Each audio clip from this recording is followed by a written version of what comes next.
Elhamdülillahi Rabbil alemin. Ve salatu ve selamu ala Resulina Muhammedin ve ala alihi ve ashabihi ecmain.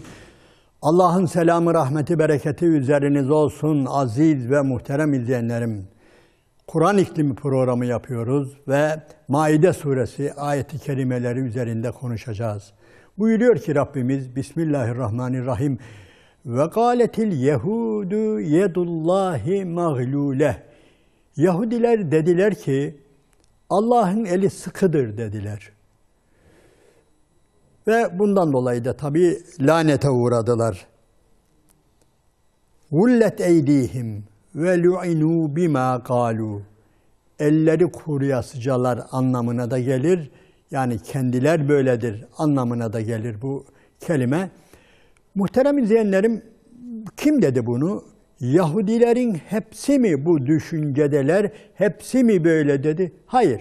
Rivayete göre Fünhas denilen bir adam, o günkü Medine'de Fünhas denilen bir adam böyle söyledi. Peki niye Allahu Teala Yahudiler ve gâletil yehudu yedullahi mağlule, Yahudiler böyle dedi buyuruyor. Hani hatırlarsanız yine Tevbe suresindeki bir ayeti kerimede de Bismillahirrahmanirrahim. Ve gâletil yehudu Uzeyrin ibnullah. Yahudiler dediler ki Üzeyir Allah'ın oğludur. Hristiyanlar da dediler ki Mesih İsa haşa Allah'ın oğludur dediler. İkisinde de rivayete göre Üzeyir Allah'ın oğlu diyen Yahudilerin tamamı bu görüşte ve böyle bir iddiada bulunmamıştır. Azınlık bir gruptur diyor. Azınlık küçük bir mezhep diyebileceğimiz bir gruptur. Burada da bir kişi böyle diyor. Ama Allahu Teala Yahudiler böyle dedi diyor. Tarihçiler ve alimlerimiz diyor ki öteki Yahudiler sustular diyor. Onayladılar. İtiraz etmediler. Ne demek oluyor? Sus, öyle konuşma demediler. Onlar da katıldılar diyor. Bir kişi söyledi ama bir kişi bu sözü yaydı ama öteki Yahudiler de buna katıldılar. Bir anlamda kabullendiler. Onun için Allahu Teala da ve gâletil yehudu, Yahudiler dediler ki diyor ve sonunda da ne diyor? Yani lu'inu, bundan dolayı lanete uğradılar buyuruluyor. Biz buradan bazı anlamlar çıkarabiliriz. Demek ki yanlış bir şey üzerine susulmaması icap eder. Özellikle Allahu Teala'nın zatına, dinine, diyanetine, risaletine, kitabına karşı eğer birisi bir lakırdı ediyorsa içimizde, yanlış bir şey söylüyorsa, ötekiler de susuyorsa Allahu Teala sanki o sözü hepsi söylemiş gibi kabul ediyor. Onun için burada bütün Müslümanlar, bütün insanlar sorumluluk sahibidir. Yanlış karşısında özellikle Allahu Teala'ya karşı haksız bir şey söylendiği an derhal itiraz edilmesi gerekir ve o söz sadece onu söyleyene aittir diye ya susturulur yahut da biz yokuz Allah'ım. Biz böyle demiyoruz. Biz o adamın dediği gibi düşünmüyoruz, düşündüğü gibi düşünmüyoruz, dediği gibi demiyoruz demeleri icap eder. Birinci anlam budur. Niye böyle diyorlar? Muhteremler, birçok rivayet var da gelip şuraya dayanıyor. Diyoruz ya bunlar haset insanlar. Bu insanlar kibirlenen insanlar, büyüklenen insanlar. Ta ezelden beri geliyorlar. Öyle ya, bütün peygamberlerin mirasını yiye yiye veyahut da soylarından peygamber gele geliyorlar. Ve bu arada sadece yani bazı dini konularda değil, ticarette şurada burada da ne yapıyorlar? Söz sahibi olmuşlar artık. Ve Medine'de aslında eğer okursanız Yahudiler ciddi bir meslek sahibi. O mesleğin başında da kuyumculuk geliyor, zırh sanatları geliyor. Hepsini onlar yapıyorlar. Bir başka rivayet var, ayet-i kerimenin sonuyla da uyuşuyor. Bu zırh yapmalarının sebebi de veyahut da zırhlarını, yaptıkları zırhı iyice satabilmek için insanları da birbirine düşürüyorlar. Savaş çıkarıyorlar, savaş fitnesi çıkarıyorlar. O da ayrı bir olay. Yani bugün Avrupa'nın, Amerika'nın yaptığı şey aynı değil mi? Yani düşünebiliyor musunuz? Şu anda sanki bütün ülkeler başta İslam ülkeleri, zavallı İslam ülkeleri, yani Amerikan silah şirketlerinin hayrına yarışıyorlar gibi.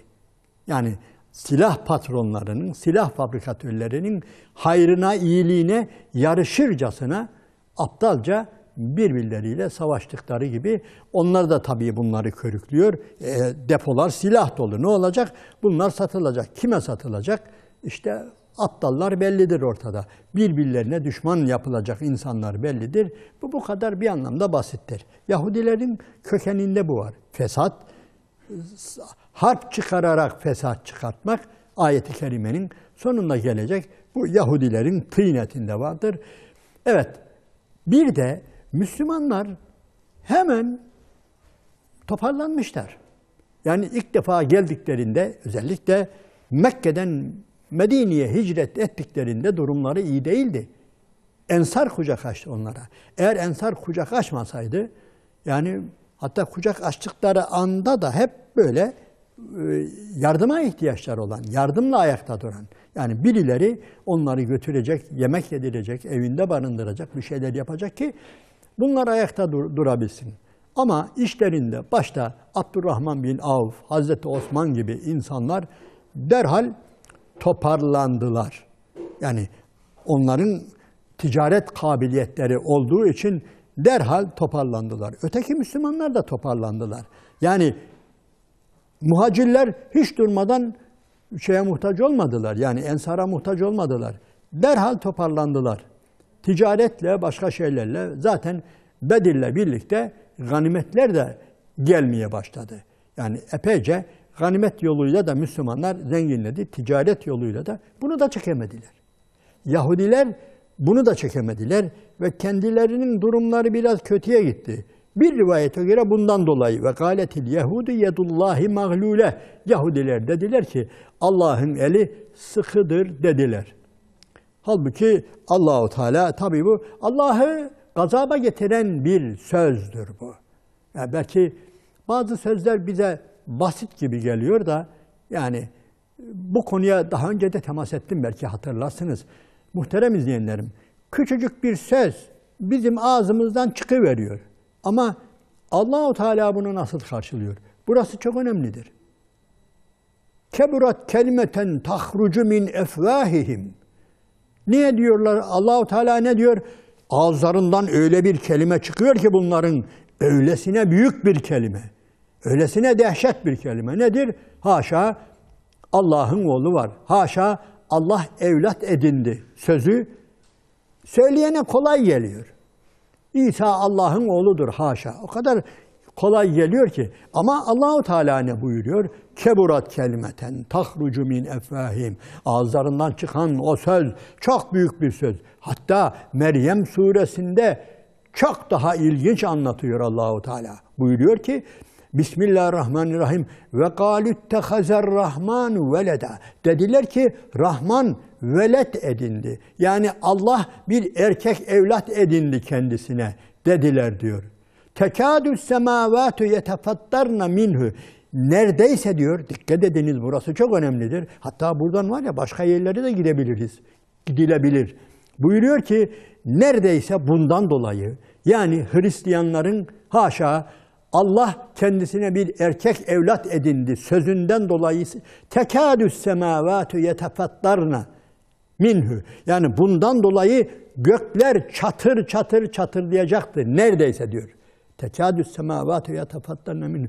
Ve tenşakkul ardu. Ve yeryüzü şak şak ayrılacaktı. Ve tehirrül cibâli hedda. Ve dağlar böyle tuz buz olacaktı neredeyse. Neden? Bu sözden dolayı.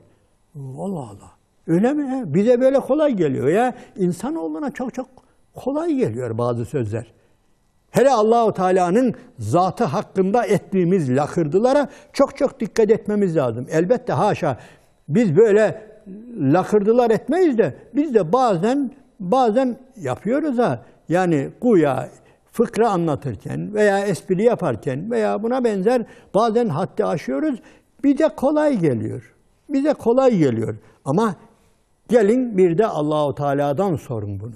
Allahu Teala nasıl karşılıyor? İşte bunu da böyle. Yani belki görünüşte bir şey yok. Allahu Teala'nın Allah'ın eli sıkıdır sözü yani insanoğluna basit gelebilir. Basit bir hata. Hata da basit bir hata gibi. Ama söylediğim gibi bir de Rabbimize soralım nasıl karşılamış? Lanetle karşılıyor. Şey de öyle yani sadece Allahu Teala ile ilgili değil. Dikkat edin Hazreti Ayşe annemizle ilgili ben bu kelimeyi de buraya ekliyorum ayeti kerimeyi. Çünkü birbirine benziyor. Orada da ne var?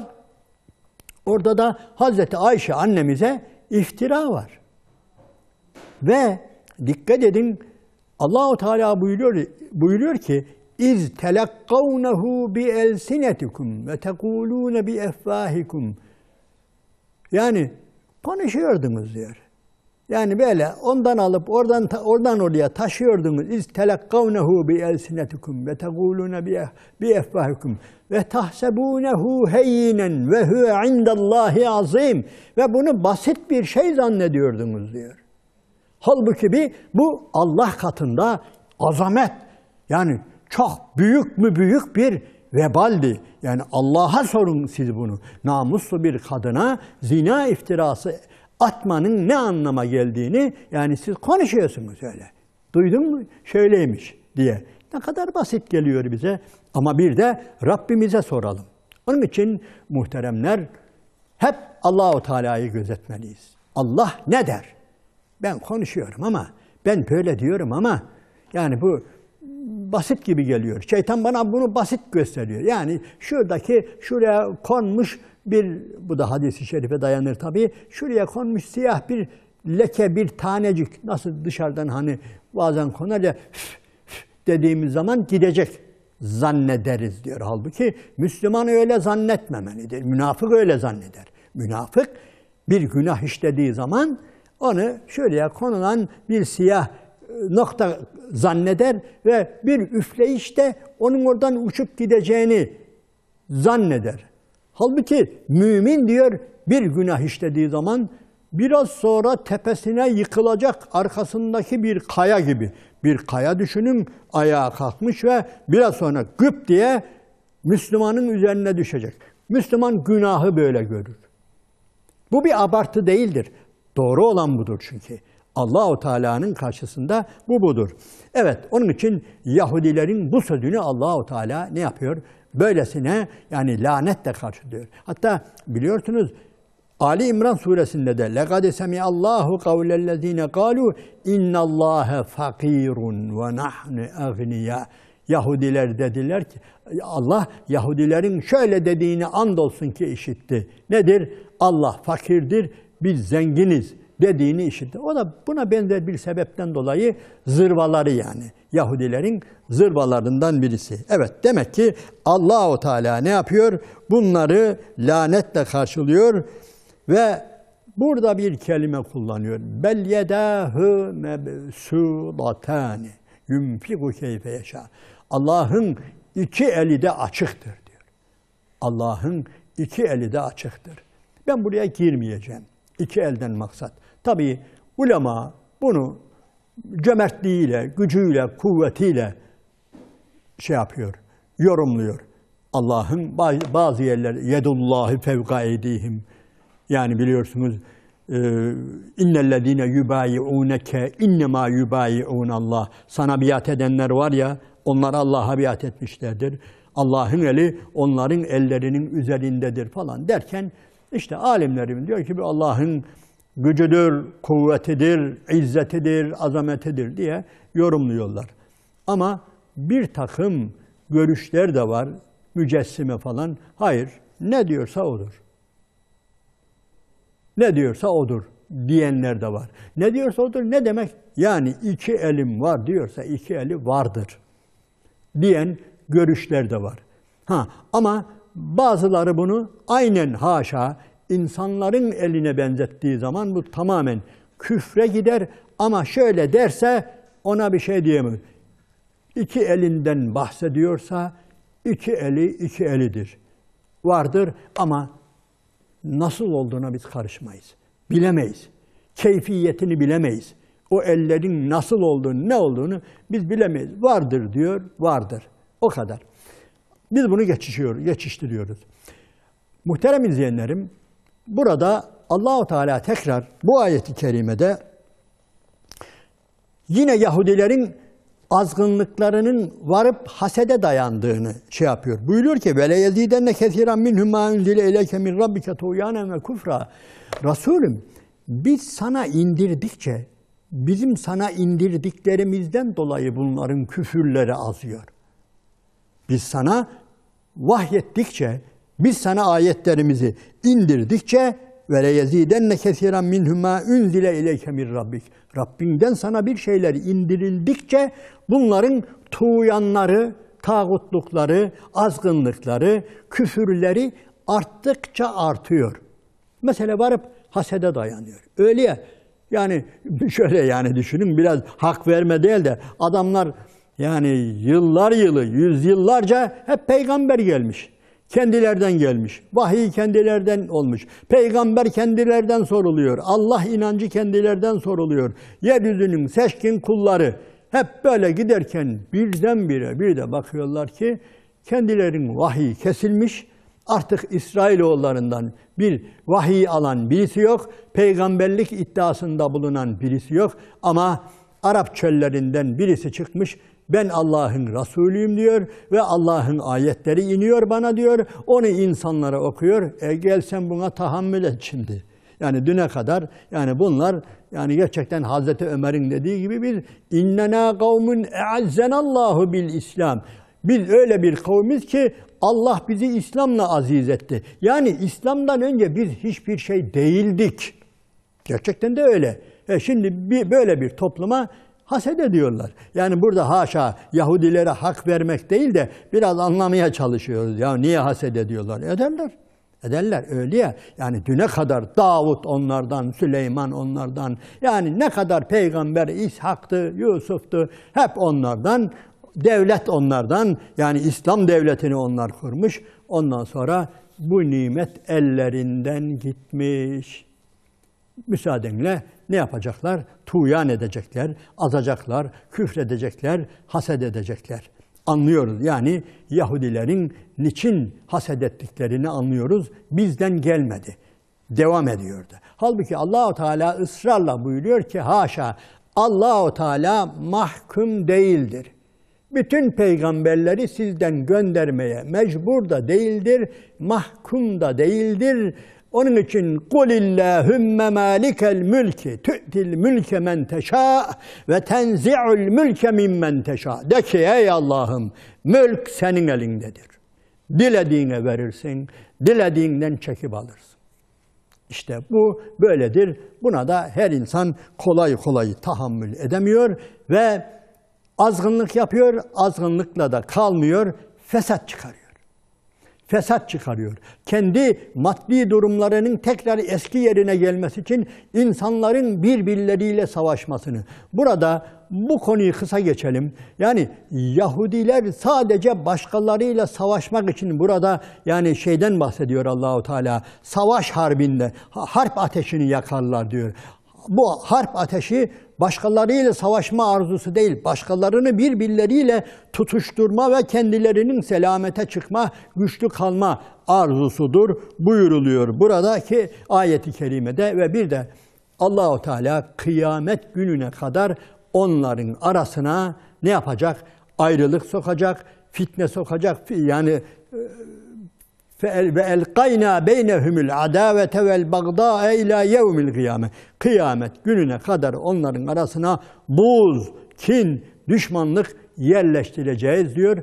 Alimler bunu iki çeşitle anlıyor. Bir, Yahudilerin kendi arasında böyle olacak. Bazıları da Hristiyanlığı da katıyor. Madem ki bu sure hep baştan sona Hristiyanlık ve Yahudilik ikisini de alıyor. Hristiyanlarla Yahudiler arasında da böyle bir şey olacak diye. Evet şu anda Müslümanlarla Yahudiler arasında bir yani ciddi şeyler vardır, gerginlikler, savaşlar vardır ama açın tarihi bir karıştırın.